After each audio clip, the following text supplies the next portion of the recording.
Another day, another grind. Today, this is the semifinal of the lower round of the first tournament we had. So we have Seb on Greenskins and Staunch on Zinj. Staunch beat me in the round before.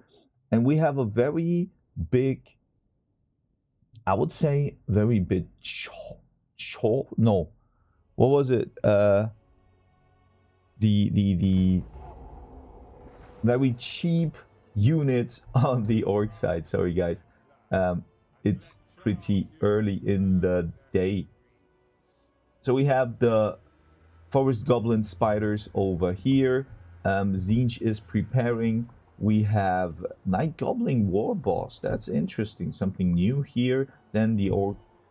Yeah, a couple of archers. And again, Staunch's favorite units, flying dudes. So now we have the forest goblin spider riders already shooting into those, but Staunch is prepared for that, and he is, yeah, moving with fancy feet or fancy wings, I would say. Here the same. He is like forcing the goblins here to shoot, but he is moving and moving, moving and grooving. And again, this guy, yeah, he is juking all those shots. In the woods, we have a couple of Chaos Warriors and Zangors. And then, well, you could see a nice cast going down here by the Chaos Sorcerer. And that was okay-ish. And he is going down. He is going into those spider riders because he can tank that with his shield for sure. What is going on here? I want to see his face. Nice juking again. Wow. Spider riders getting attacked by those screamers, but I would say that they did a great job of beating those a little bit down. And we have over here the Arachno Queen, or no, it's not the Queen, it's just the normal variant. And I think that could be something that causes a lot of havoc. So when we look at this, Staunch is moving into the woods a little bit, taking cover, because he can regenerate those shields, right? He is moving back. He is moving back. And what do we have here?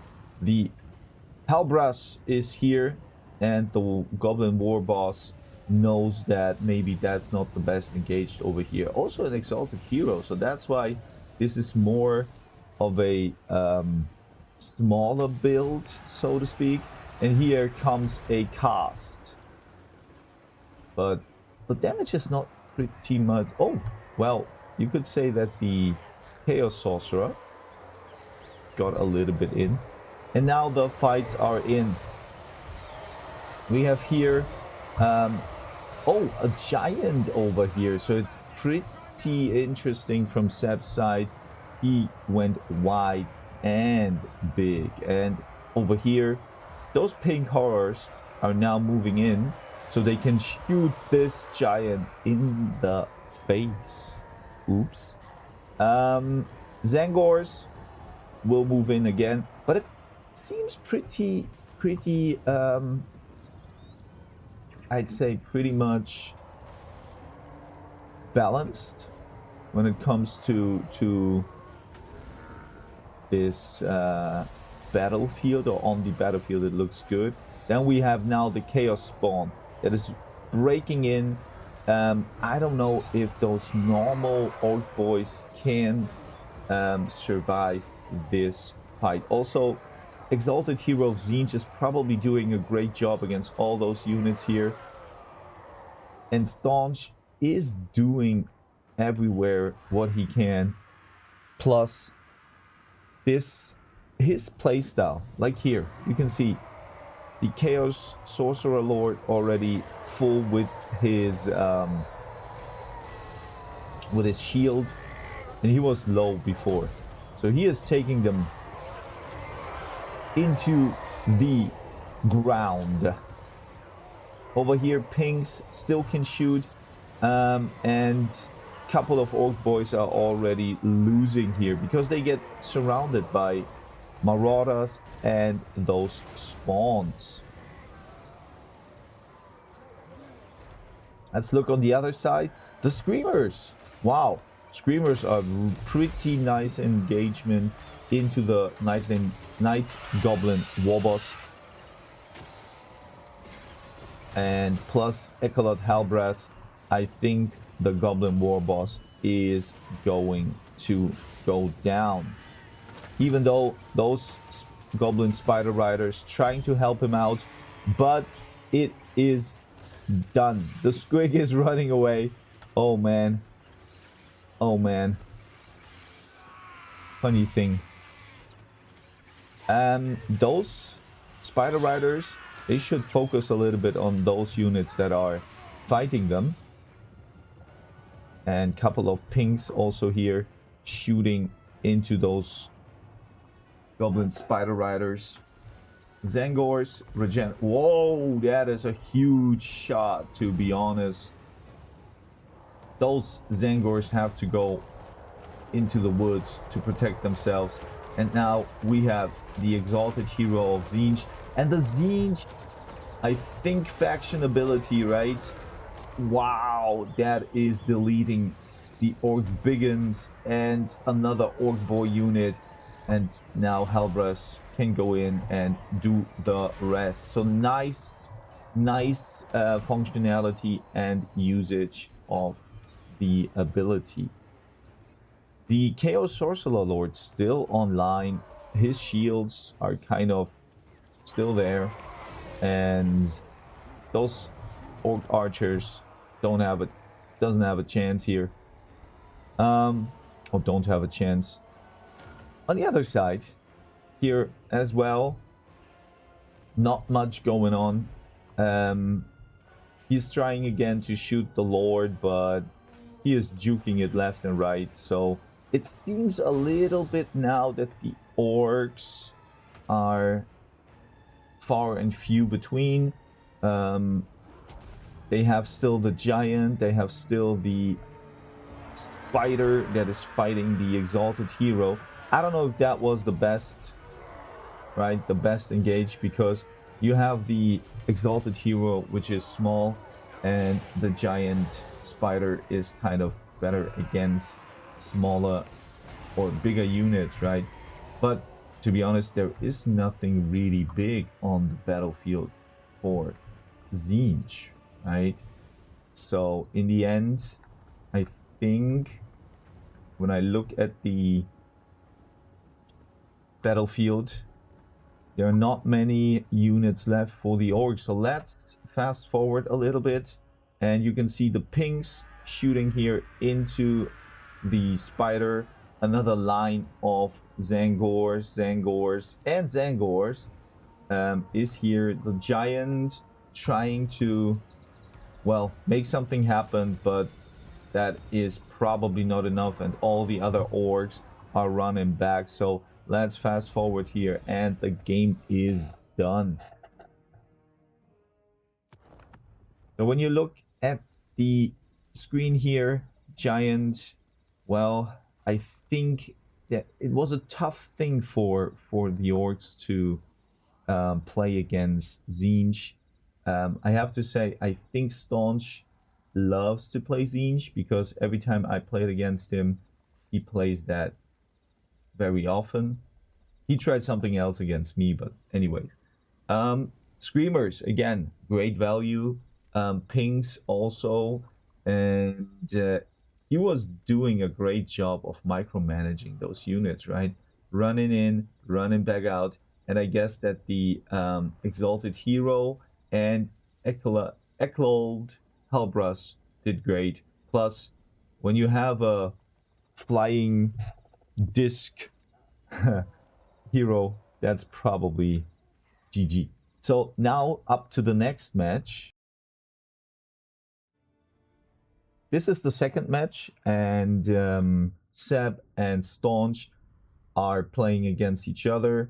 Staunch on Tomb Kings, pretty cool. I like them. And Seb on Beastmen. And I have to say, I'm not a very... I don't understand Beastmen that well. I don't like factions that have a low leadership or break pretty much quickly. But they have one unit here that I'm always very, very surprised. But he didn't bring it. There are no Butchers of Karkengard. I love them, but, well, they're a beast, as you could say. And over here, we have the Beast Lord and Grey Shaman. Couple of flanking units, the Centaurs. And another Centaur unit is going immediately into the shots of the Tomb Kings, but move out again. On Staunch's side, we have the Screaming Skull Catapults. Pretty much that's already the advantage, I would say, for Staunch. But we know Beastmen are very, very quick and can adjust on the battlefield pretty much. So now the Ushabti also here. That's not the Great Bows, right? No. We have the Chosen of God. Ooh, that's the RRR. And another RRR unit. And I think that the Tomb Kings really, really, really have the advantage because they can engage into the Beastmen as a unit in a formation. So let's fast forward and see. Well, he is shooting with his catapult, and that's kind of all we have for now. Let's do it again, and finally the Beastmen have to go in. So one more time, and you can see the catapult already did like half the health of the Goreherds with shields. It's not the best, I think, unit to shoot into, but anyways, it is one unit down, right? And over here, the Beast Lord went in with his chariot and fights the Spearman. I don't know if that's the favorable engagement you want to have, because the Skeleton Archers can shoot into it, and now finally the Goreherds went in, and the wet noodle fight, as we call it, right, is engaging here. I guess that, well, it's not the wet noodle fight because the Goreherds would win, but the Ushabti are coming in and helping out. Oh my god, that's really good, really good. We have the High Queen Khalida. That's something new. Usually you go with something else, but high leadership here. I'm amazed about that. And yeah, this was not a good engagement for the Bray Shaman, but he gets helped by the Minotaurs with great weapons.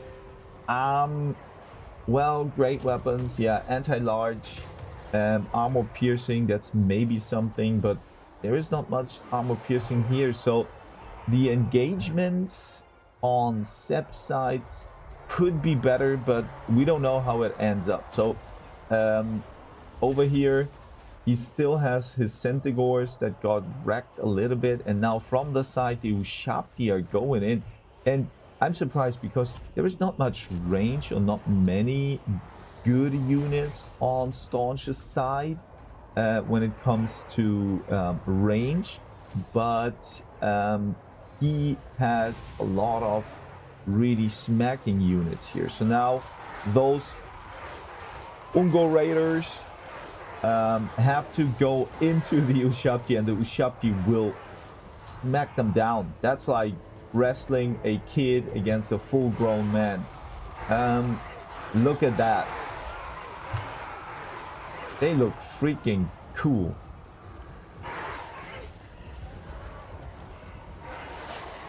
So Khalida is moving around. We have already a little bit of disintegration here by the skeleton spearmen. So it looks, I would say it looks pretty good for the beastmen, but you never know when all those Tomb King shenanigans are starting to get in. We have a couple of Centaurs with throwing axes over here, shooting into the Nakar warriors. That's pretty good value because this is a strong unit, and when you can poke them down, and look, they get damage all around. So that is a great engage here to finish them off, and they are going away. I don't know why they're still shooting. A little bit janky here. And another jump in. That is great. One Minotaur is going down, but he's trying well. And now an interesting cast here. Those Minotaurs getting spiked by a lot of arrows. Not arrows, but arrows. And yeah, the left flank from this side scene looks pretty good for the Tomb Kings. And well, I was wrong. That was a quick one, and let's get into the finishing screen. I have to say, guys, that it looked pretty well for the Beastmen in the middle of this battle, right? But in the end, I think they all broke. The Beast Lord and the Brave Shaman probably fell, and so did the leadership. So they all had to run for their lives. This Centaur unit did a great job. A couple of other throwing axes Centaurs as well. Minotaurs, yeah, kind of okay. Over here, the catapult, I think that was more like a tactical thing because you have to move in. Otherwise, you lose a lot of the units before the catapult doesn't have any ammunition anymore. And then I think that the RR units did okay-ish, but for the price you kind of spend for them, it is mediocre. Maybe a B minus, C plus, I don't know. But all the other units, like Ushapti, they did okay. And it was just a nice vision or nice presentation of picking up the units with your spear units, with the very, very cheap ones, and then shooting with the skeleton archers into them. All right, guys, that was it. And now we have only the final in the lower round and then the main final for the tournament win. So, you know what? Let's hope those guys get it on and we can start a new one. And for now, I'm going to fetch myself a green tea.